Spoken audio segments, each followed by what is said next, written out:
Good evening. So I just got out of the shower. I'm gonna comb out my hair. I washed my hair, so I'm just gonna throw it back in a bun. So I wanted to start this vlog off with telling you guys just about my upbringing. I know that a lot of people have a lot of questions in regards to, well, how did you find out the truth about your father? How'd you find out, that your biological father was Black? How'd you find out your dad wasn't your dad? And a lot of people ask, how did you not know that you were Black? A lot of people can look at me and be like, how would you not know? Other people see me as very, that I could be anything, that they wouldn't be sure what to guess.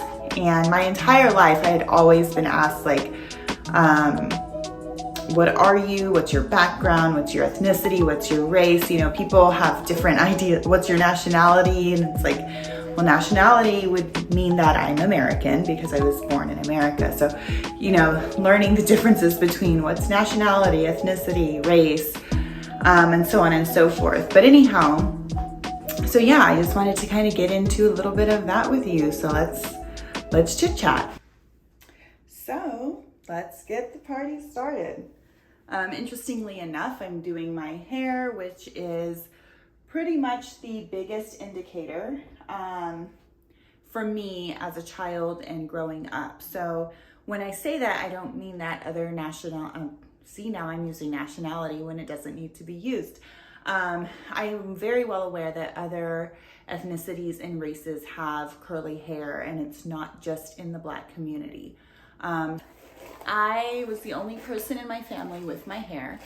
I have an aunt on my mom's side, so she's white, who does have naturally curly hair. And I guess because of her, my mom was somewhat able to use her curly hair as a reason to share with me, like, this is why you have curly hair. This is where it came from. Okay. So I'm going to be just completely blunt with you. I was lied to straight up, my entire life. Like, there was no, it was a complete lie. I was told I was Mexican. I was told I was Mexican and white. Now I can remember, and these memories have come up for me just over recent years at different times, but I can remember one time being really little and my mom was giving me a bath, and I remember we were talking about race, and I don't know why. I was a very inquisitive child. I asked a lot of questions. I wanted to know everything, and maybe that's just the Gemini in me. But I've always been that way. I always wanted to learn things. I always wanted to know things. And so I remember being in the bath and asking my mom, and I was young. I was probably like 5, maybe I could have even been 4. And I remember asking her, like, what I was, or I don't remember exactly how the conversation came about. But anyway, I just remember her explaining to me, and she was like, you are everything. She said, you have everything in you.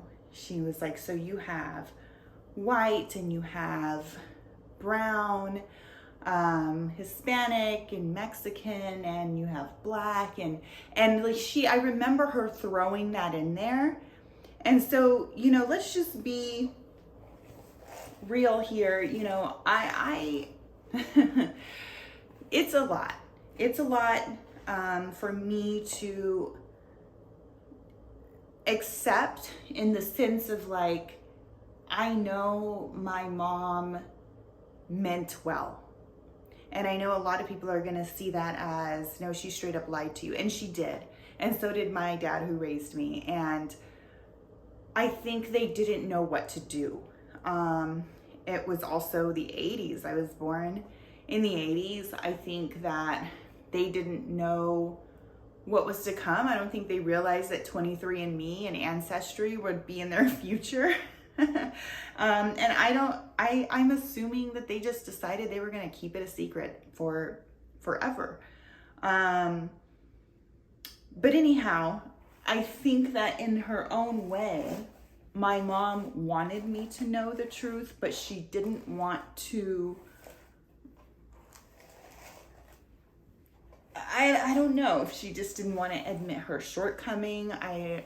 My dad and I were very, very close. We're still really close, but growing up, you know, I was daddy's girl. We were two peas in a pod.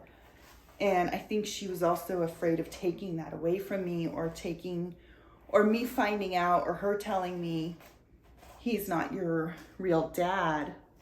And maybe that coming in between our relationship. And I think my dad felt the same way. I think he was worried. I think he was nervous. I think he was scared to lose the relationship we had. And so anyhow, but yeah, I remember asking her that, and she told me that.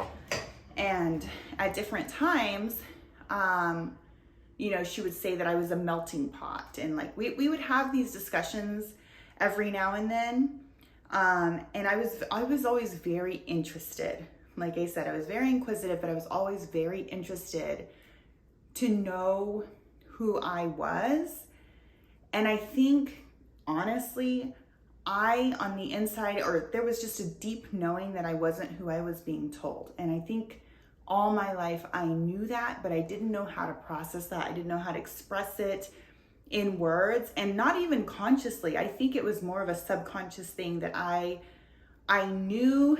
It was stored in my nervous system, and like that's something that we can get into in a future episode where I'll explain like somatics and the nervous system and like our earliest memories and where we store things in our bodies, because our bodies always know the truth, like no matter what, which is what I'm studying in my doctorate, is the study of the body and somatics and that psychology. So just going beyond the mind, beyond the cognitive realm, and digging deep into what the body knows and what the body has stored as trauma or PTSD, memories, early childhood memories, and things of that nature. It gets really deep and interesting. But again, that's a future episode. But I think I just knew something was off.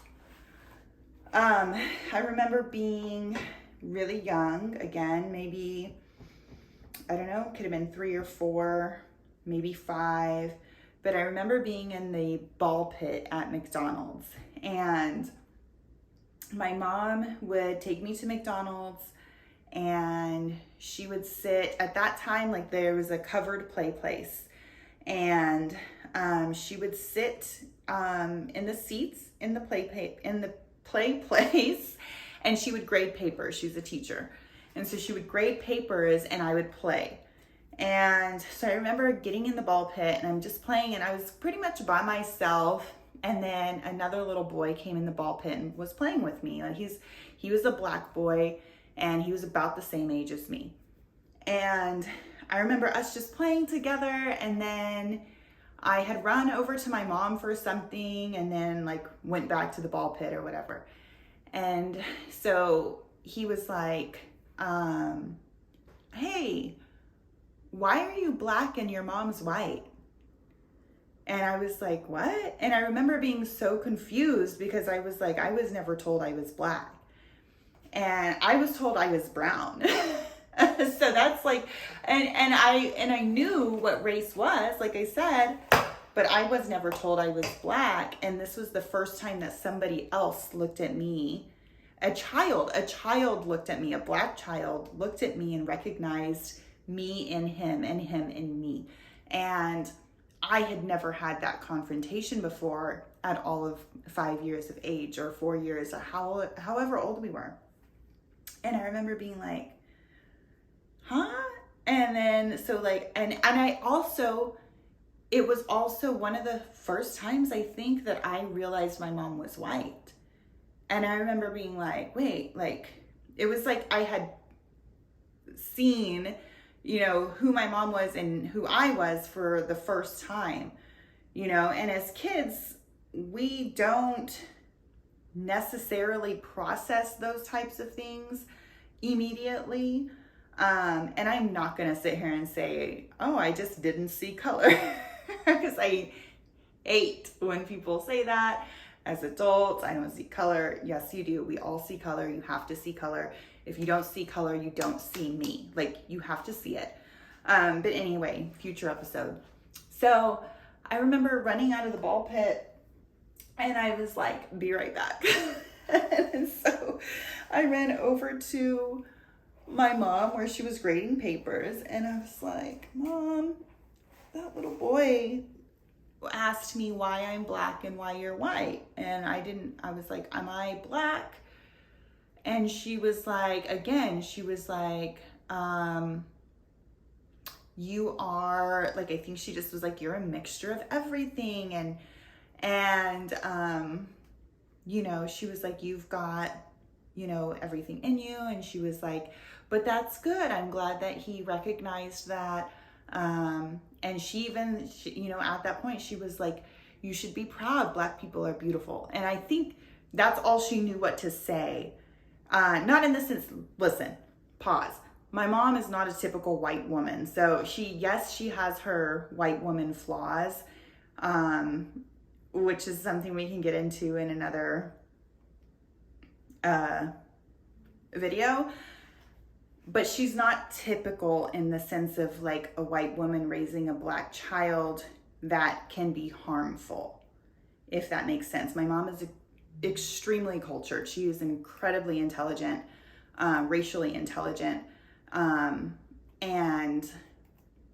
very diverse in her studies and in who she is as a person. So I just want to be a little bit clear on that she wasn't just, you know, throwing that out there. But she was trying to make me, you know, I think that once again, she didn't know what to say. And then she just was like, well, you know, but you're beautiful. Black people are beautiful. Like, take it as a compliment, and like, you know, just like kind of go on. And so I was like, okay, like, you know, okay, cool. And oh, I think she did say, yes, I am white and you are brown. And she like pointed to our, you know, our skin color. But yeah, so growing up, there was a lot of, I grew up in a very small town in New Mexico. At that time, population was probably 8,000 or 9,000. It's maybe a little more now. And it's a very conservative area, mostly white and Hispanic. Very small percentage of black, maybe like a percentage of Asian, if any, or Native American. And so I wasn't growing up around people who looked like me. So I wasn't being raised by anybody who was black. I didn't know any black family members. I didn't have any black friends for a while. I did eventually growing up, but I'm just talking about like early childhood. I didn't have anybody who looked like me. Nobody was mixed, or at least not mixed like me. And so when I was being told, you know, I'm Mexican and white, and then I'm coming across people who were Mexican and white, I still didn't look like them, and it was very confusing. Like I said, I'm just gonna slick my hair back into a bun. One video, I will do like some curly hair routines and stuff for you, but I didn't really feel like going through all of doing the whole thing today. But anyhow, so growing up was it was confusing, but I think I didn't know where to put that confusion. So I just kind of rolled with what I was told.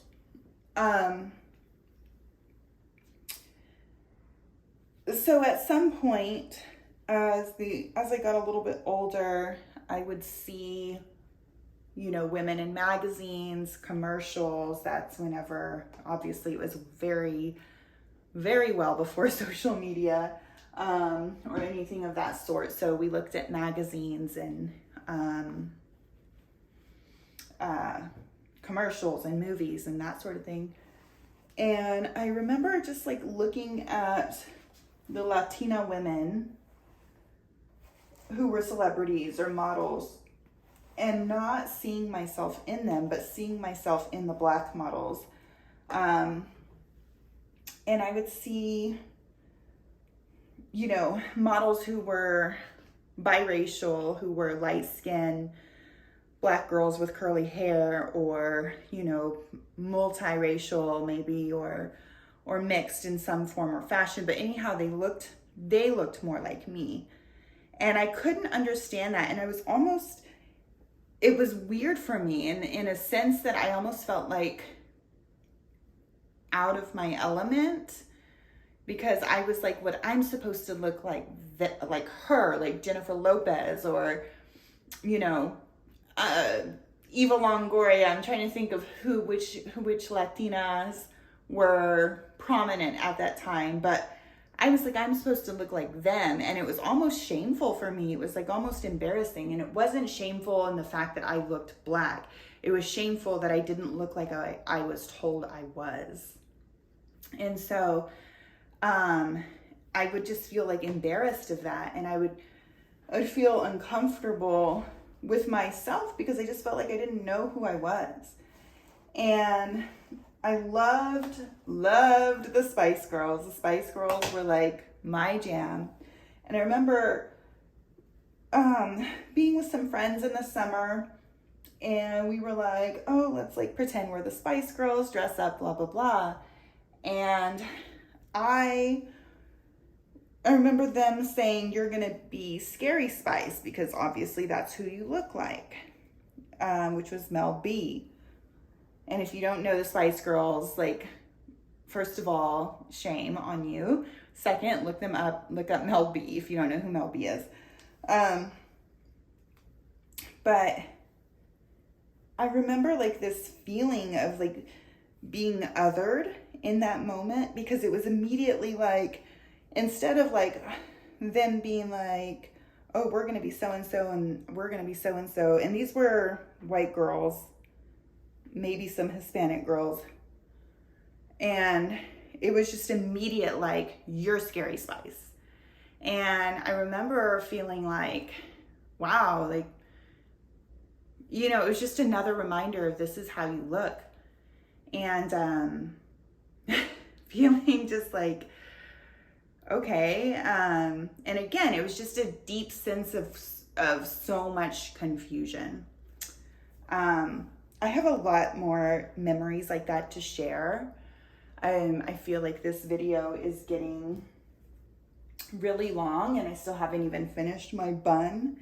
And I don't want you guys to feel like this video is taking forever. So I'm gonna finish my bun. And I don't mean to leave you hanging, but I will give you a part 2. Thanks for listening so far. Good night.